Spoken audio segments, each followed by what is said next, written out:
Se você pegasse todas as edições dos Estados Unidos do livro A Casa do Penhasco e as empilhasse uma sobre a outra, elas chegariam à Lua. Esta famosa autora é a escritora mais traduzida de todos os tempos. Seus livros foram lidos em mais de 100 idiomas.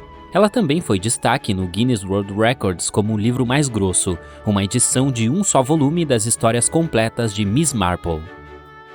Você certamente já adivinhou, estou falando de Agatha Christie. Ao longo de sua surpreendente carreira de escritora, publicou 66 romances de detetive e 14 coleções de contos sob seu próprio nome, além de muitas outras histórias sob pseudônimos. Ela também nos deu alguns dos personagens mais amados de toda a literatura internacional, como o arrogante detetive Hercule Poirot, Miss Jane Marple ou Tommy e Tuppence. A peça mais encenada, A Ratoeira, também é de sua autoria. Seu nome de batismo era Agatha Mary Clarissa Miller, nascida em Torquay, Devon, Inglaterra. Muitas pessoas não sabem que ela poderia ter permanecido analfabeta se não fosse por seu amor pela leitura e sua ambição. Sua mãe pensava que ela não precisava saber ler, pelo menos não até completar 8 anos. Mas ela era tão curiosa e gostava tanto de ler que aprendeu aos 4 anos de idade. Agatha foi educada em casa sob a supervisão de seus pais e irmã e adorava ler, escrever e também de matemática básica. Ela amava música, muitas vezes se divertindo com o piano e o bandolim. Em 1901, quando tinha apenas 10 anos, escreveu seu primeiro poema chamado The Cow Sleep. Torquay era uma cidade costeira na Inglaterra e, durante o verão, Agatha gostava de nadar no mar quase todos os dias. Era um resort à beira-mar elegante, cheio de europeus ricos e até mesmo pessoas da realeza. Era muitas vezes apelidado de Riviera Inglesa. As memórias desse tempo foram frequentemente descritas em seus livros, assim como em sua autobiografia. Ela costumava ir à praia com sua família, enquanto sua mãe e sua avó gostavam de tomar sol e desfrutar de um piquenique. Agatha ficava ansiosa para entrar na água o quanto antes. Mas, para fazer isso, ela primeiro precisava vestir o seu maiô. Naquela época, esta praia não podia ser desfrutada por homens e mulheres ao mesmo tempo. É por isso que até o conselho local ficava de olho na maneira como as pessoas se banhavam no mar. Tanto que os homens não podiam se banhar a menos de 45 metros da máquina de banho de uma mulher, onde as mulheres podiam vestir suas roupas de banho e ser transportadas para a água. Caso você esteja se perguntando, as mulheres naquela época também não ficavam muito confortáveis para nadar.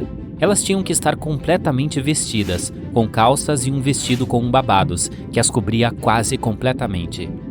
Mas vamos voltar para as máquinas de banho. Eram pequenas cabines sobre rodas, com entradas de ambos os lados. Depois de encontrar uma na praia, você poderia entrar nela e se trocar. A pequena cabine seria então transportada para águas mais profundas, seja por um homem ou por um cavalo. Ao chegar ao local desejado, você podia sair pela porta oposta e mergulhar no mar, longe de qualquer olhar curioso. Após relaxar na água, você simplesmente voltava para a máquina de banho e levantava uma bandeira, sinalizando que estava pronta para voltar para a praia. De volta à história da escritora, em 1905, Agatha foi enviada para Paris e matriculada em um internato, onde surpreendentemente se concentrou mais na música do que na escrita. Ela logo descobriu que uma carreira na música não era necessariamente a melhor opção para a sua personalidade ou talento, mas secretamente nutriu o desejo de se tornar uma cantora de ópera pelo resto de sua vida. Quando tinha apenas 18 anos, Agatha escreveu seu primeiro conto, originalmente chamado House of Beauty, mas quando publicado, seu nome foi alterado para House of Dreams, ou A Casa dos Sonhos. Na mesma época, também começou a escrever seu primeiro romance, chamado A Neve sobre o Deserto, escrito sob o pseudônimo Monossílaba. Todas as 6 editoras para as quais ela enviou o livro recusaram a publicação. Em 1912, ela conheceu o homem que logo se tornaria seu marido. Seu nome era Archibald Archie Christie, e eles se casaram em 1914. Logo em 1916, ela escreveu seu primeiro romance policial chamado O Misterioso Caso de Styles. Seria o romance que apresentou Hercule Poirot ao mundo. Ele foi descrito como um ex-policial belga com um bigode muito imponente e uma cabeça em forma de ovo. Apesar de sua adorável vida familiar e sua crescente carreira de escritora, na sexta-feira, 3 de dezembro de 1926, Agatha simplesmente desapareceu. Os jornais da época noticiaram extensivamente. Era a reviravolta perfeita para a vida de uma romancista policial. A verdade por trás de seu desaparecimento ainda pode estar oculta até hoje, mas vamos dar uma olhada em alguns dos fatos. Em abril de 1926, sua mãe, Claire, faleceu. Foi um momento difícil para a escritora, pois as duas tinham um vínculo próximo. Em agosto do mesmo ano, o marido de Agatha veio até ela com um pedido chocante. Ele queria a separação, alegando que estava apaixonado por outra mulher.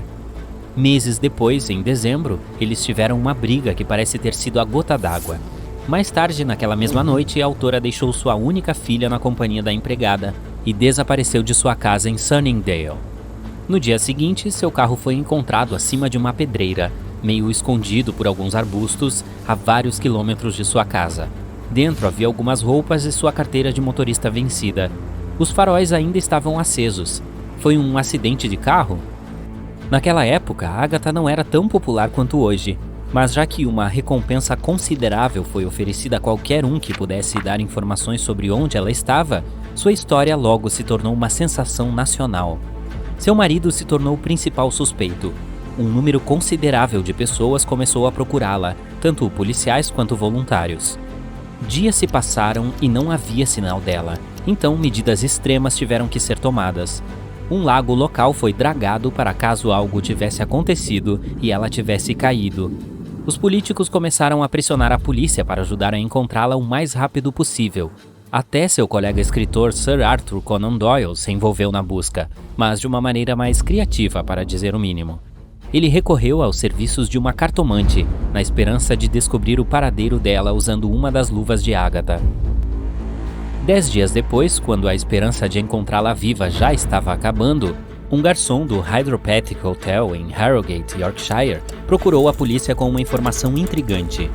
Uma hóspede sul-africana estava hospedada no hotel e seu nome era Theresa Neal. Nada em comum, mas ela se parecia com a autora. Seu marido viajou rapidamente até lá, acompanhado pela polícia. Ele manteve a sua presença um segredo, sentando-se no canto da sala de jantar do hotel. Logo, Agatha entrou despreocupadamente na sala e começou a ler o mesmo jornal que noticiava o seu próprio desaparecimento na primeira página. Ele decidiu se aproximar dela, mas ela não parecia reconhecê-lo. No entanto, ficou claro para todos os outros que Agatha Christie havia sido encontrada. As pessoas se perguntam há anos o que pode ter causado esse comportamento incomum. Alguns disseram que a perda de sua mãe e a dissolução de seu casamento colocaram uma pressão significativa em sua saúde, e ela simplesmente teve um colapso. Outros sugeriram que essa trama pode ter sido o melhor golpe publicitário já conhecido, criando uma história de crime em torno de sua própria vida para promover as histórias que escrevia há tantos anos. Uma outra teoria alegou que Agatha poderia realmente estar com amnésia, e é por isso que não conseguiu reconhecer seu marido no hotel naquele dia. O que é óbvio é que este foi um evento que ela queria esquecer. Ela nunca mais mencionou nada sobre essa história, nem mesmo em sua autobiografia, publicada depois que ela faleceu em novembro de 1977.